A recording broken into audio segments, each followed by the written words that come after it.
Hi guys, welcome back to movie మనిషి. ఇప్పుడే ప్రసాద్స్లో revolver Rita మన కీర్తి సురేష్ మూవీ చూసిన. మూవీలో ఇద్దరమే వచ్చిన, లిటరల్ గా ఇద్దరి కోసమే షో చేసారు. థియేటర్ మొత్తం ఖాళీ, అసలు చచ్చిపోయినాం. 2.5 గంటలు ల్యాగ్ ల్యాగ్ ల్యాగ్, మామూలు ల్యాగ్ కాదు. ఈ మూవీని డార్క్ కామెడీ అని చెప్పి ప్రమోషన్ స్టార్ట్ చేసారు.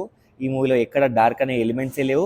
కామెడీ అయితే గిల్లించుకున్నా కానీ కామెడీ రాదు, ఆ లెవెల్లో కామెడీ ఉంటుంది. బొంగులో కామెడీ, మల్టిపుల్ థింగ్స్ ఇన్వాల్వ్ అయ్యి ఉంటాయి. చాలా పెద్ద కథ, సింపుల్ స్టోరీ ఉన్నా కానీ దాని చుట్టూ అల్లుకున్న కథ మాత్రం చాలా పెద్దది. టూ మెనీ ఎలిమెంట్స్ ఇన్వాల్వ్ అవ్వడం వల్ల ఏది కూడా ఇంట్రెస్టింగ్ గా చూపెట్టలేకపోయారు. ఫస్ట్ ఆఫ్ ఆల్ ఇది ఒక తెలుగు సినిమా లాగా ప్రమోట్ చేశారు కదా, కీర్తి సురేష్ ఉంది కాబట్టి. కీర్తి సురేష్ ఎందుకు డబ్బింగ్ చెప్పట్లేదు? Why Keerthy Suresh is not telling the dubbing? Why? తను డబ్బులు తీసుకుంటుంది, ప్రమోషన్ చేస్తుంది, ఎందుకు డబ్బింగ్ మాత్రం చెప్పట్లేదు? ఎవరో సమ్ ర్యాండమ్ పర్సన్స్ పెట్టి డబ్బింగ్ అయిపోతుంది ఆ మూవీ. ఈ సినిమాలో విలన్ లాగా సునీల్ గారిని చూపించారు.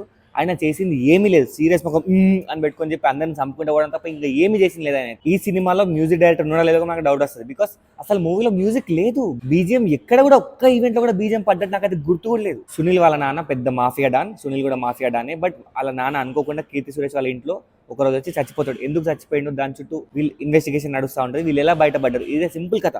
బట్ ఇంత సింపుల్ కథని టూ మెనీ ఎలిమెంట్స్, లిటరల్గా ఒక 6-7 సప్లాట్స్ నడుస్తూనే ఉంటాయి. దీనివల్ల ఈ అమ్మాయి ఏదరా మెయిన్ స్టోరీ ఏదరా అని చెప్పి మనం తలగొట్టుకుంటాం. అట్లా అని చెప్పి ఈ స్టోరీలో వీళ్ళు సిన్సియర్ లేదంటే చాలా సిన్సియర్ ట్రై చేశారు, కానీ ఎక్కడ కూడా మనకు ఎఫెక్ట్ రాదు. ఈ క్యారెక్టర్ మామూలు ఇరిటేషన్ కాదు, లిటరల్ గా సినిమాలో 2-3 క్యారెక్టర్స్ ఉంటాయి, ఇరిటేషన్ తెప్పిస్తాయి, ఇంక్లూడింగ్ సునీల్. పాపం అజయ్ ఘోష్ గా ట్రై చేశారు, కానీ ఆయన కూడా పెద్ద క్యారెక్టర్ ఏం పేర్లేదు. ఇలాంటి ఒక క్రైమ్ థ్రిల్లర్ కి, డార్క్ కామెడీకి ఎంతసేపు అండి? 2.5 hours టైం ఉంటుంది. లిటరల్ 2 గంటల కొట్టేసిన సినిమాని అర్ధ గంట ల్యాగ్ చేశారు. చాలా అంటే చాలా అన్వాంటెడ్ సీన్స్ వల్ల నాకైతే ల్యాగ్ తో చచ్చిపోయిన. అయితే too many characters, too many subplots, but gripping మాత్రం తీసుకోలేకపోయారు. నాకైతే జస్ట్ మూవీ యావరేజ్ అనిపించింది.